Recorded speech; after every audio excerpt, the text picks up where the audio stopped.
Jonathan, 14, lived in a quiet village at the base of a towering mountain range.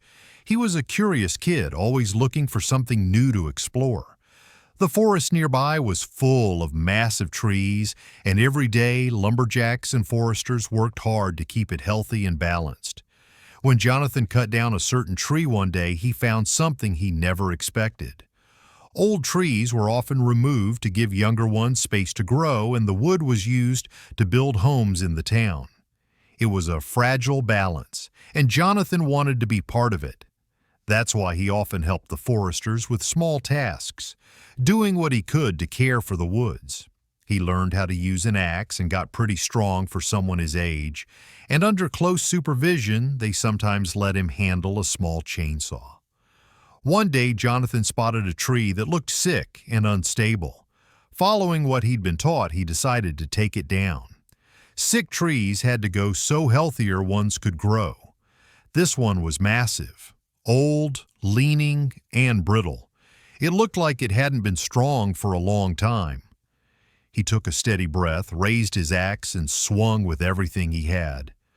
The blade sank into the trunk, and the cracking sound echoed through the forest. He kept chopping, carefully making a notch so the tree would fall the right way. It's probably over 1,000 years old, Jonathan thought, not knowing what he was about to uncover. After hours of work, the tree finally gave way and fell. But what he saw in the stumps stopped him in his tracks. A big, hollow space inside the trunk. He had never seen anything like it. It was dark and had a strange, musty smell that didn't match the usual scent of old wood. He pulled out his flashlight and shined it into the hollow. Inside, he saw strange symbols carved deep into the walls and sharp splinters jutting out, almost like they were pointing right at him. He aimed his flashlight toward the dark space and froze. A pair of glowing eyes stared right back at him. The glow was cold and sharp, not like anything he'd seen before. Jonathan couldn't tell what kind of creature was hiding inside. A dozen questions rushed through his mind, all without answers. He knew he couldn't figure this out alone.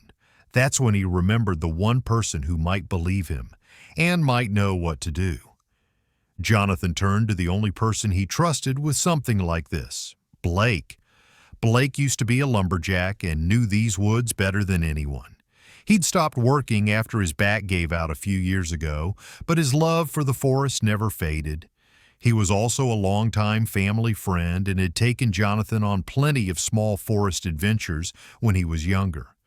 Blake was the one who gave him his very first axe and taught him exactly how to use it. Jonathan made his way to Blake's cabin, tucked away in a quiet clearing deep in the forest.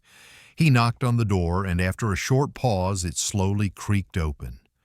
Blake looked older than Jonathan remembered, but his eyes still had that familiar spark.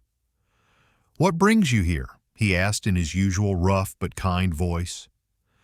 Jonathan explained everything, the strange symbols, the strange smell, and those glowing eyes deep inside the tree. Blake listened closely, nodding now and then. Some parts of the story sounded unbelievable, but something about it caught his attention. "I've heard tales of odd things happening out here," Blake finally said, "but nothing quite like this. Sounds like we'd better check it out for ourselves." Jonathan felt a jolt of hope. They headed back through the woods toward the fallen tree. When they got there, Jonathan quickly cleared away the pieces covering the hollow. Blake raised his flashlight and looked around slowly, scanning the strange symbols carved deep into the wood. "These are old. Really old," he said. "I don't think I've ever seen markings like these before." Jonathan felt a mix of nerves and wonder building in his chest.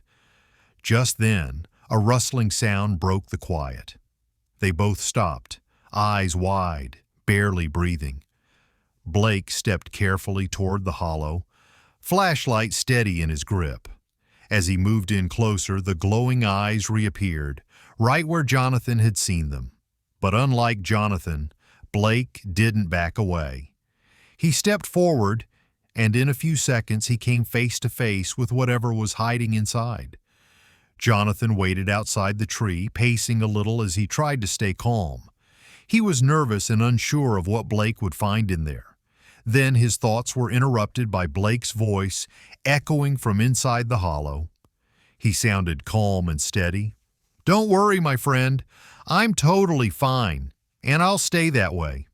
There is an animal in here, but it's long gone, completely lifeless." When Blake came back out, he didn't waste any time. He pulled out his phone and made a call. A woman picked up. Her name was Christina Kilgore. She was a biological anthropologist, which meant she knew a lot about living systems and nature. They definitely needed her kind of knowledge here. Years ago, she and Blake had worked together on a project where they discovered a rare colony of mice living near a logging site. The next day, Christina showed up at the site. She brought her tools and carefully started clearing away sand and bits of debris around the object inside the tree. "This is incredible," she said, glancing up at both Jonathan and Blake. Christina ended up working on the tree for more than 2 months, slowly removing layers of sand and wood without damaging anything. Once her work was finished, she finally shared her findings with the world. She appeared on major news stations explaining what had been hiding inside the old tree, and what she revealed amazed everyone. Christina Kilgore explained, "Inside a tree in the Georgia Southern Forest, we found something remarkable. The fully preserved body of a dog estimated to be over 700 years old. And it's still in amazing shape." Even more surprising, she had figured out who the dog once belonged to and how it ended up inside that tree. This dog lived before Columbus even reached America. Its body had been mummified, and carvings inside the tree suggested it had been laid to rest there on purpose. Alongside it, human bones were found, evidence of a ritual meant to guide the spirit safely onward. This dog clearly meant a lot to someone, she told reporters. It was probably the favorite companion of a powerful leader. In the end, there was no way to move the dog without damaging its preserved body. So Christina, Jonathan, and Blake all agreed to leave it just as it was. Christina explained that the oils and material in the tree had created the perfect conditions to preserve the dog all those years. So what's next for this famous dog? Well, people still don't fully agree. Some believe the dog should be given a proper burial and a peaceful final resting place.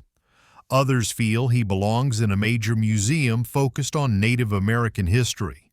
But for now, he's got a home at the Waycross, Georgia Southern Forest World Museum. Since the discovery, the museum has seen over 10 times more visitors each year. And once you see their new centerpiece, it's easy to understand why. Locals now call the dog Stucky. The name fits since this tree in the woods had been his resting place for so many years. It's become part of the story, and it doesn't look like that's going to change anytime soon. As for the boy who found Stucky, Jonathan never tried to seek attention or praise. He stayed humble, just grateful that the dog had finally been discovered. Every now and then he stops by the museum to say a quiet hello to his old friend. But most of the time, you'll find him where he's happiest, in the forest, taking in the crisp air and the peaceful scent of the pines. If this story moved you, don't forget to like, subscribe, and share with someone who loves a good adventure. Hit the notification bell so you never miss another story like this one. Thanks for watching, and we'll see you in the next one.